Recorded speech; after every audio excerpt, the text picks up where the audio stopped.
la marine américaine a déployé pour la première fois un navire totalement autonome, une décision qui pourrait transformer durablement les opérations maritimes. Il peut rester en mer jusqu'à 90 jours et parcourir des milliers de kilomètres sans équipage. Il fonctionne de façon autonome avec peu de supervision humaine, peut localiser, traquer et engager des sous-marins partout sur Terre, le tout à un coût bien inférieur à celui d'un navire avec équipage. Et pourtant, d'une certaine manière, cela ne lui rend même pas justice. Le Sea Hunter est une plateforme marine autonome tellement avancée qu'elle a, sans exagération, le potentiel de transformer le combat naval tel que nous le connaissons. Alors, que peut exactement faire le Sea Hunter ? Comment un navire de guerre sans équipage fonctionne-t-il réellement ? Et est-ce le premier signe que la guerre navale est sur le point de changer définitivement ? Eh bien, il n'y a qu'une seule façon de le savoir. Bienvenue dans le futur de la marine américaine. Peut-être.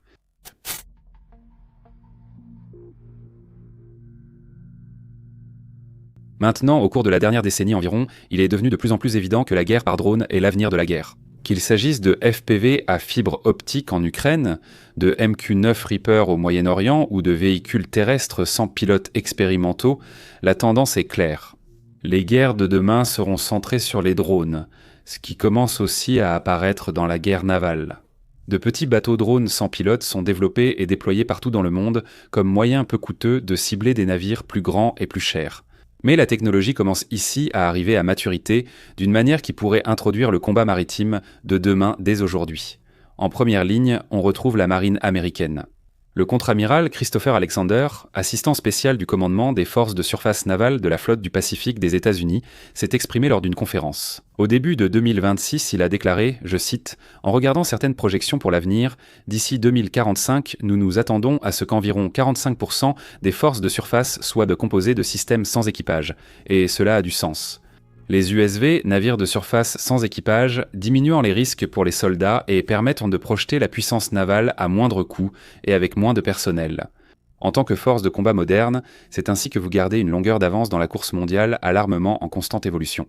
Les chefs militaires collaborent avec des industriels pour accélérer le développement de cette technologie, visant à ce que les océans soient un jour surveillés en permanence par des véhicules entièrement autonomes. Même si cela peut sembler de la science-fiction, ce n'est pas aussi lointain qu'on le croit. Cette année, la marine américaine a franchi une étape majeure avec le Sea Hunter. Mais d'où vient-il ? Eh bien, tout commence avec le développeur d'armes préféré de tout le monde au sein du gouvernement américain, Skynet. Non, je parle de la DARPA, même si c'est déjà la deuxième vidéo aujourd'hui où nous évoquons Skynet. Amusant. En 2014, à l'époque où Vine existait encore, et où moi-même j'enfermais mon premier cavalier dans le sous-sol, c'était le bon vieux temps. La DARPA et l'Office of Naval Research, ou ONR, élaborèrent des plans pour créer un programme appelé ACTUV, acronyme de ASW Continuous Trail Unmanned Vessel. En quelques minutes de vidéo, nous avons déjà vu 3 acronymes. Mais ne vous inquiétez pas, il y en a encore beaucoup d'autres.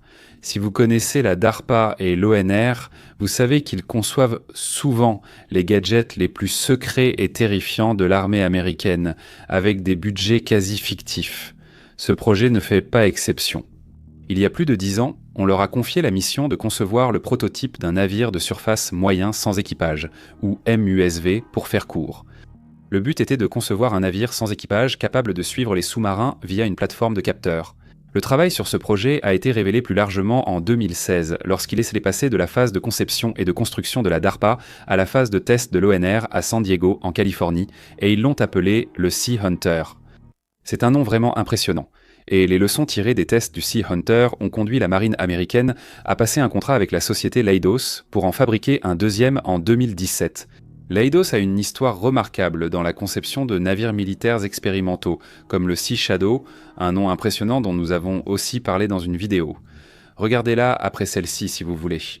Leidos a ensuite accompli sa mission et livré un nouveau navire à la marine américaine en 2021. Ils ont appelé le deuxième navire le Seahawk, à ne pas confondre avec l'hélicoptère naval du même nom. Personnellement, je suis reconnaissant qu'il ne lui ait pas donné un autre fichu acronyme. Quoi qu'il en soit, pour éviter toute confusion et en hommage aux concepteurs d'origine, nous allons simplement les appeler tous les deux Sea Hunter, puisque c'est leur classe pour les besoins de la vidéo d'aujourd'hui. Et non, ils ne sont pas identiques, et cela ne m'intéresse pas. Depuis, les deux navires subissent des tests prolongés pour recueillir des données opérationnelles et de performance. C'est toujours intelligent de tester son bateau Skynet à l'avance, donc franchement, bravo à eux. Maintenant, regardons vraiment le Sea Hunter. Et qu'est-ce qu'on regarde exactement ici? Pour moi, son apparence évoque un petit navire qu'on fait naviguer dans la baie Noire en simulant des batailles avec des canards en plastique. Quoi qu'il en soit, ce que vous voyez ici est, du moins au moment de sa construction, le plus grand navire entièrement sans équipage au monde. Le plus frappant dans ce design, c'est que c'est un trimaran. C'est le nom d'un navire à plusieurs coques, une coque principale et 2 flotteurs plus petits, reliés par des poutres latérales. Habituellement, ce type de design se trouve sur des voiliers de haute performance et bateaux de plaisance, mais il est aussi de plus en plus utilisé sur des navires militaires spécialisés. Ils sont souvent choisis pour leur vitesse, stabilité et sécurité supérieure aux monocoques, ce qui compte quand personne ne pilote vraiment ce truc. Sinon, vous voyez des capteurs installés sur le pont, des antennes, du matériel de communication et un module de charge utile modulaire. C'est comme installer un système nerveux coûteux sur un yacht de luxe, le peindre en gris et lui accorder une habilitation de sécurité. Maintenant, nous n'allons pas faire semblant de connaître exactement l'armement actuellement installé sur cet engin parce que, personne ne le sait avec certitude, du moins pas publiquement, du moins au moment où nous faisons cette vidéo. Vous aurez peut-être remarqué que le Sea Hunter ne semble pas avoir de canon, ce qui, je veux dire, n'est pas très américain, n'est-ce pas? Mais nous parlerons plus tard dans la vidéo des raisons possibles à cela. Voilà pour les grandes lignes. Il est temps d'approfondir et d'aborder non seulement l'apparence du Sea Hunter, mais aussi ses véritables capacités.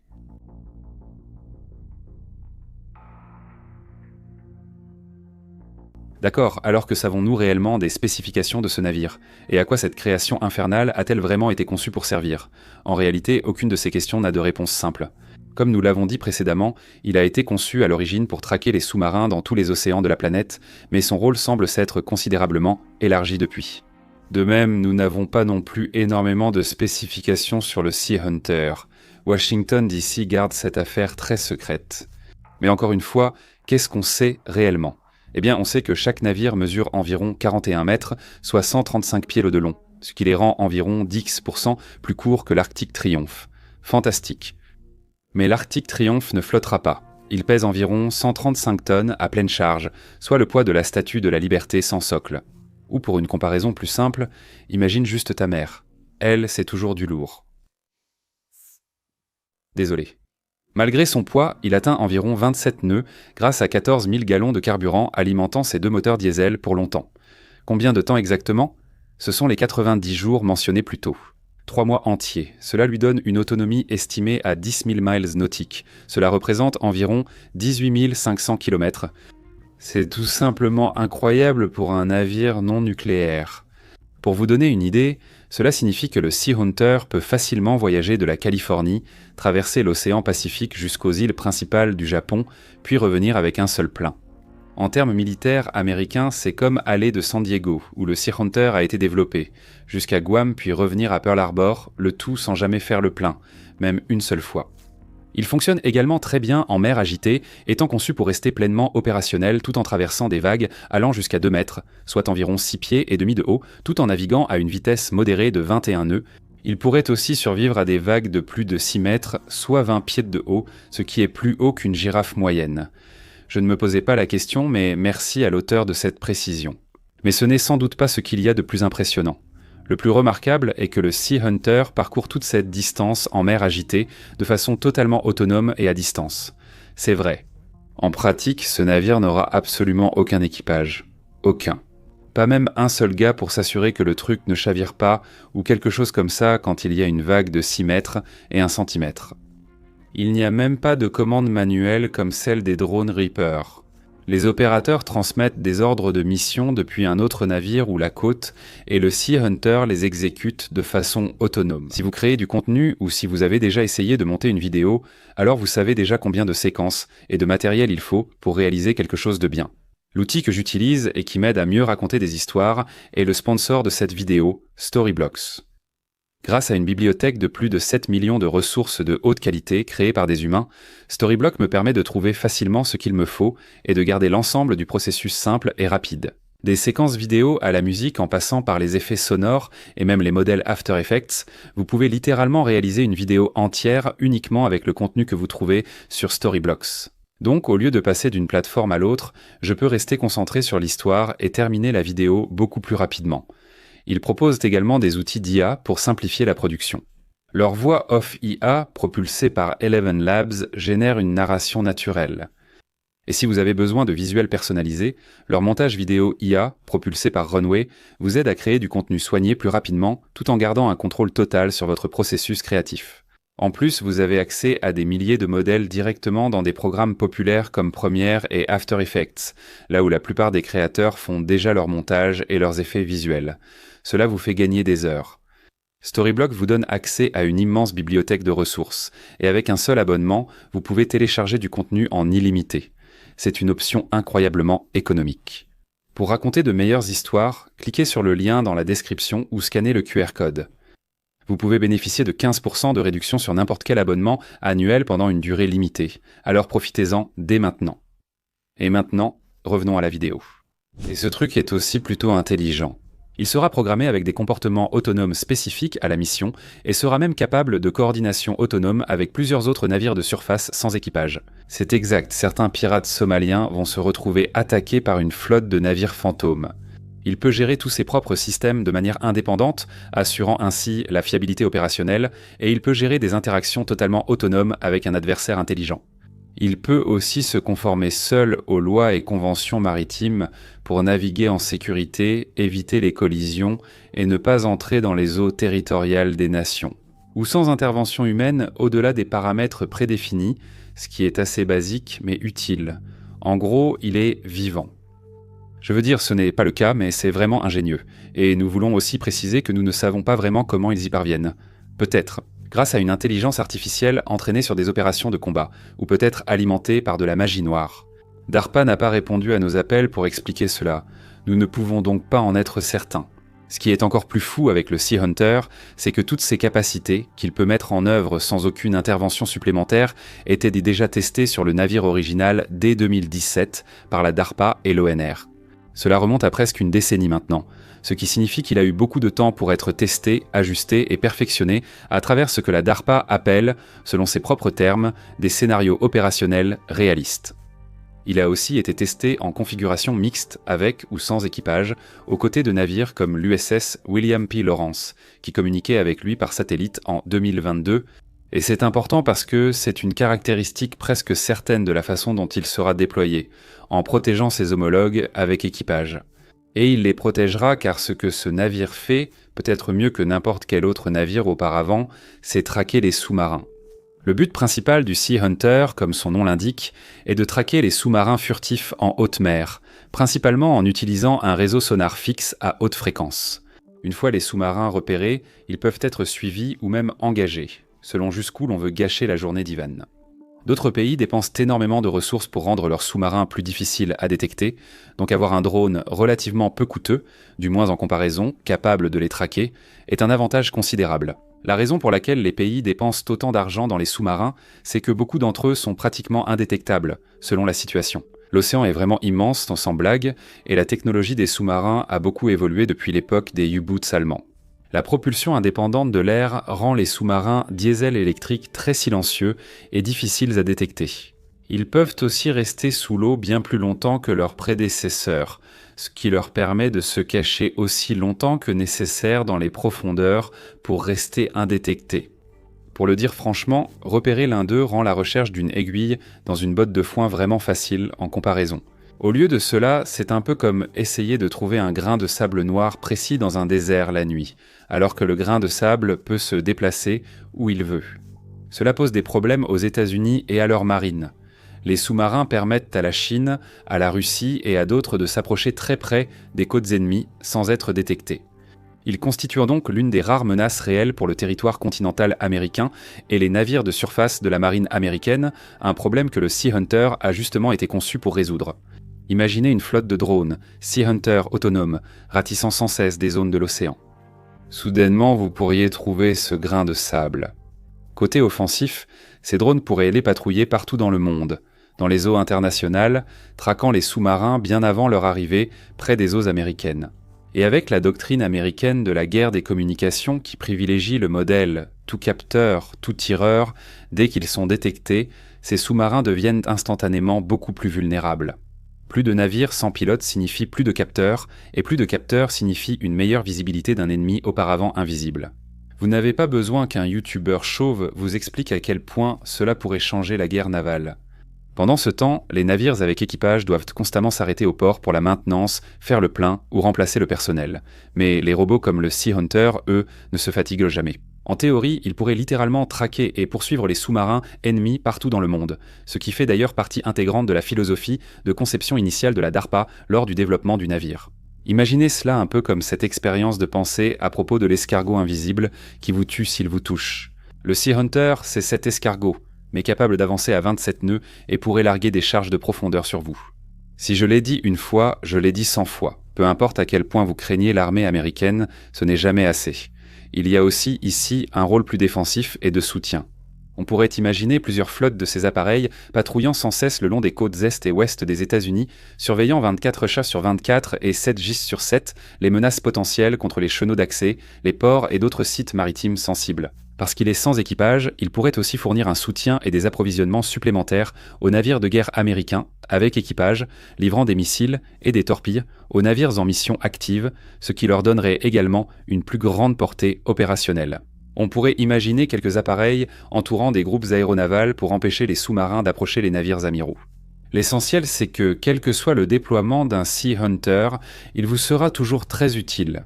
Et c'est ici que vous commencez à réaliser que ce genre de technologie ne doit pas seulement être utilisée pour rechercher des sous-marins. C'est capable de bien plus que cela. Et la DARPA, avec tous ses génies, l'a bien compris aussi. Les responsables de la marine assurent que les navires sans équipage peuvent se révéler étonnamment utiles pour un large éventail de missions maritimes. Ainsi, il est passé d'un navire dédié à la lutte anti-sous-marine à une plateforme sans équipage, plus polyvalente et adaptée à des missions spécifiques, ce qui témoigne de ses capacités potentielles. L'une de ces capacités, qui a été explicitement évoquée au sein de la marine américaine, concerne les opérations de déminage, ce qui est tout à fait logique. Envoyer un drone dans des eaux minées est bien moins risqué que d'exposer des soldats. Il pourrait aussi servir aisément de navire de surveillance et de reconnaissance grâce à son endurance. Les Sea Hunters pourraient aussi explorer loin devant les navires avec équipage, rechercher l'ennemi et approcher des cibles de grande valeur comme des porte-avions ennemis ou la Chine. Et les possibilités ne s'arrêtent pas là.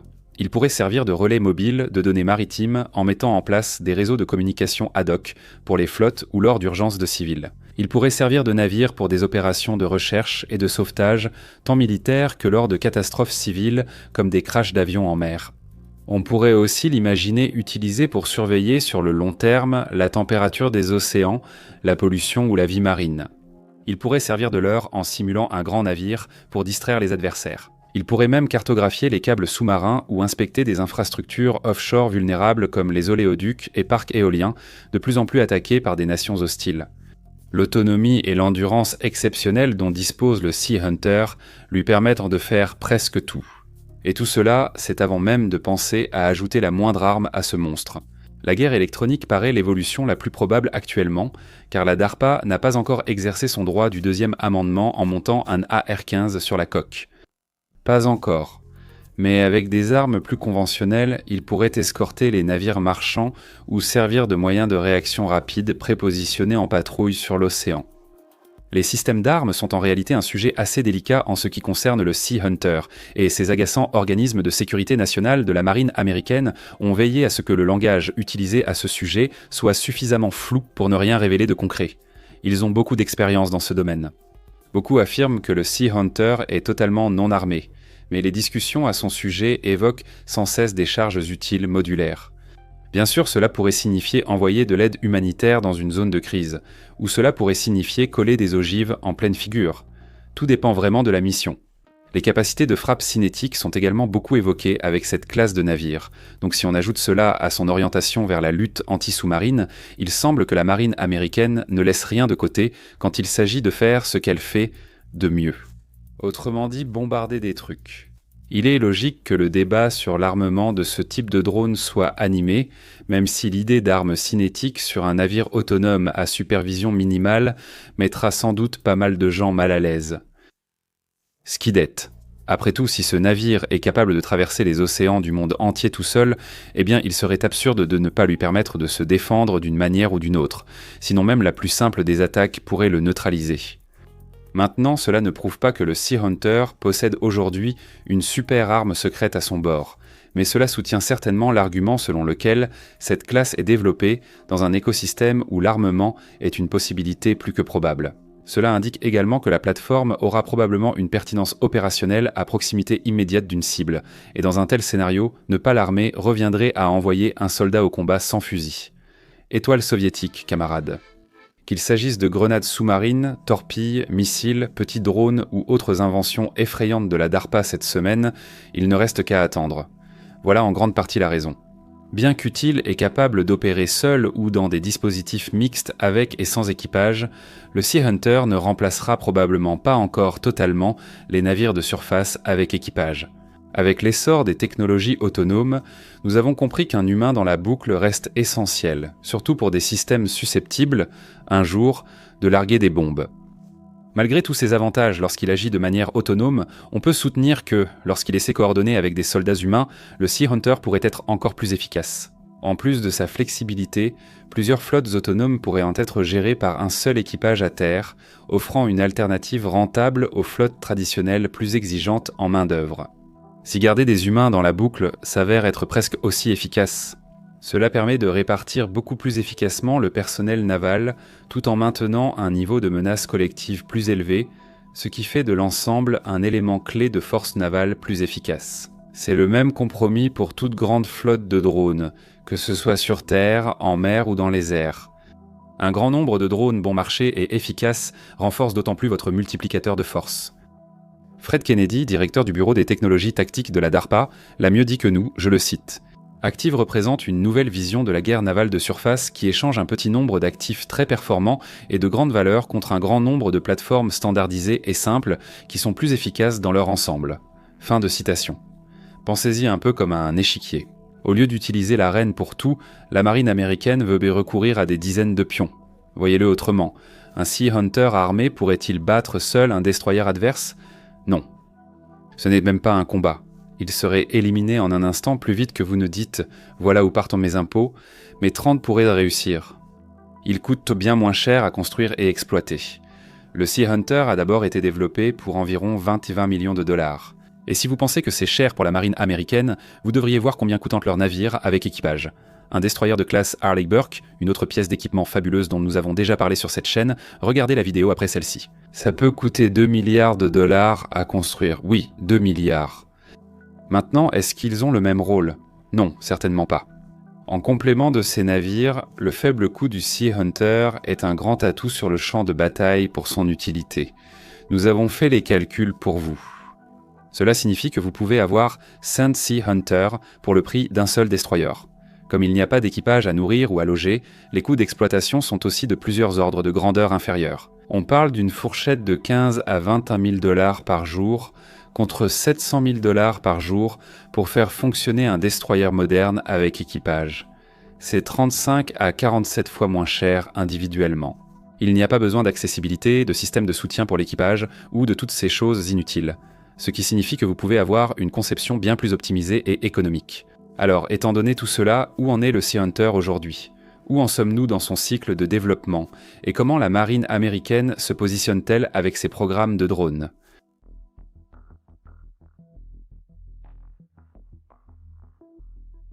L'armée américaine, longtemps vue comme en retard dans le développement de drones abordables et efficaces, commence à combler cet écart et accroît fortement la production de ces drones. Rien qu'en 2025, la marine américaine a fait passer le nombre de petits USV dans ses rangs de seulement 4 à des centaines. Il est clair que l'oncle Sam a désormais pris goût à la construction de drones, et rien n'indique que cela va ralentir de sitôt. En fait, la marine américaine commence à changer sa façon de procéder aux achats en raison de l'avènement de la guerre par drone, ayant mis en place une place de marché pour accélérer encore l'acquisition d'autres modèles de MUSV comme le Sea Hunter. Cela ne veut pas dire que vous allez pouvoir acheter des drones de l'armée américaine sur Amazon ou quoi que ce soit du genre. Il s'agit d'un type de marché spécial avec un seul client, mais c'est un client qui dépense énormément. Rebecca Gassler, première directrice de portefeuille pour l'acquisition de systèmes robotiques et autonomes de la marine américaine, l'a déclaré en interview. Je cite, « Notre objectif est de créer un marché régulier et récurrent, non seulement pour le MUSV, mais aussi pour d'autres catégories de navires, conçu pour répondre à la demande croissante de systèmes sans pilote lors de diverses missions. Fin de citation. Pour les MUSV, la marine veut collaborer avec des entreprises pouvant mettre des modèles à l'eau d'ici septembre 2026. L'oncle Sam ne plaisante vraiment pas sur ce coup-là, ce qui souligne à la fois le besoin désespéré de drones pour les forces armées et l'intérêt marqué pour des conceptions déjà très abouties qui ont subi de nombreux tests. Le Sea Hunter a mis près de 10 ans à devenir opérationnel depuis sa conception, et Washington DC ne peut pas patienter aussi longtemps pour d'autres conceptions performantes. Qu'est-ce que le Seahawk et le Sea Hunter ? Où en sont-ils ? Ils ont été entièrement déployés dans la flotte de surface de la marine américaine en janvier 2026. Certes, pour l'instant, il n'y en a que 2, mais ils seront loin d'être les derniers à arborer la bannière étoilée et à apporter la liberté dans un pays du Moyen-Orient près de chez vous. Le capitaine Garrett Miller, commodore du Surface Development Group 1, a déclaré lors de la conférence de la Surface Navy Association à Washington en janvier que les 2 drones ne seront plus considérés comme des navires expérimentaux. Ils seront contrôlés par la flotte et affectés aux forces de surface pour accomplir de grandes choses. Fin de citation. Et je suis sûr qu'ils accompliront de grandes choses. Il existe même des plans pour que l'un des 2 navires soit déployé dans le cadre d'un groupe aéronaval américain, ce qui montre que nous sommes désormais clairement sortis de la phase expérimentale et de test pour entrer dans le déploiement opérationnel complet. Nous ignorons quel navire accompagnera le porte-avions, ni à quel groupe aéronaval il sera affecté, mais nous savons qu'il partira. Étant donné les hostilités actuelles au Moyen-Orient début 2026, ce qui sera sûrement le cas, peu importe quand vous verrez ceci, il est possible que l'un d'eux aille bientôt vers le golfe d'Aman. Comme pour tout ce qui concerne le Sea Hunter, les États-Unis gardent les détails secrets afin de ne pas dévoiler leur jeu à leurs adversaires. Mais ce n'est pas tout. Le capitaine Miller mentionne aussi que ce n'est pas le gars des jeux vidéo, ça ? Le capitaine Miller ? C'est bien ce gars-là ? Je ne sais pas.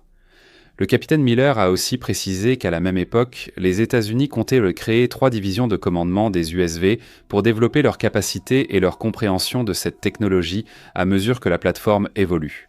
On estime que la marine américaine aura à terme des escadrons d'USV opérationnels dans chaque flotte, ce qui serait très positif pour Washington DC s'ils sont ne serait-ce qu'à moitié aussi efficaces que le Sea Hunter aujourd'hui. D'ici 2027, le plan est d'avoir 11 MUSV dans son inventaire, ce qui, si vous faites le calcul, signifie qu'il prévoit d'en terminer 9 autres cette année pour compléter les 2 déjà existants. D'ici 2030, la marine s'attend à en avoir plus de 30 et à partir de là, qui sait ? Il pourrait réellement y en avoir des centaines dans une dizaine d'années. Pourtant, malgré tous les éloges que nous avons adressés aujourd'hui à la classe Sea Hunter, car il semble vraiment s'agir d'une sacrée bonne plateforme, nous ne sommes pas assez naïfs pour ne pas reconnaître qu'il reste encore du travail à faire. La doctrine des MUSV reste en développement. Nous connaissons leurs capacités, mais définir leur meilleur usage sur le champ de bataille naval moderne est une autre question. De nombreuses quénandes en question restent à résoudre, vu sa faible expérience opérationnelle. Qui fixe les ordres du Sea Hunter ? Quelle est sa place dans un groupe opérationnel et avec quels autres navires fonctionnera-t-il le mieux ? Quelle mission doit-il privilégier ? Quel degré d'autonomie les commandants seront-ils prêts à lui accorder ? Comment partager ces données avec les navires habités ? Quelles règles utilisera-t-il pour gérer l'escalade ? Quel niveau de supervision humaine sera nécessaire ? Comme vous le voyez, il y a beaucoup de questions. Et la question finale est, vont-ils arrêter de nous faire attendre et enfin lui installer un rayon de la mort ? La réponse à cette question est sans doute non. Mais ce sont des questions auxquelles nous voulons des réponses, marine américaine. Sérieusement, cependant, si la marine veut vraiment s'assurer que le Sea Hunter est plus qu'un simple bateau télécommandé capable de naviguer tout seul, alors l'intégrer à la bonne place dans la flotte, avec le bon concept d'emploi, est absolument essentiel pour garantir son efficacité maximale. Pas de raccourci pour acquérir de l'expérience terrain. Pour reprendre une analogie avec le football américain, même si je ne vais sans doute pas vraiment la saisir, allons-y quand même. La marine américaine sait le rôle du Sea Hunter, mais écrit encore la stratégie. J'imagine que cela signifie quelque chose pour vous, les Américains. Parfois, il faut courir plusieurs fois avec le ballon pour voir ce qui marche. Je comprends cette analogie. La maintenance reste aussi un obstacle difficile à surmonter.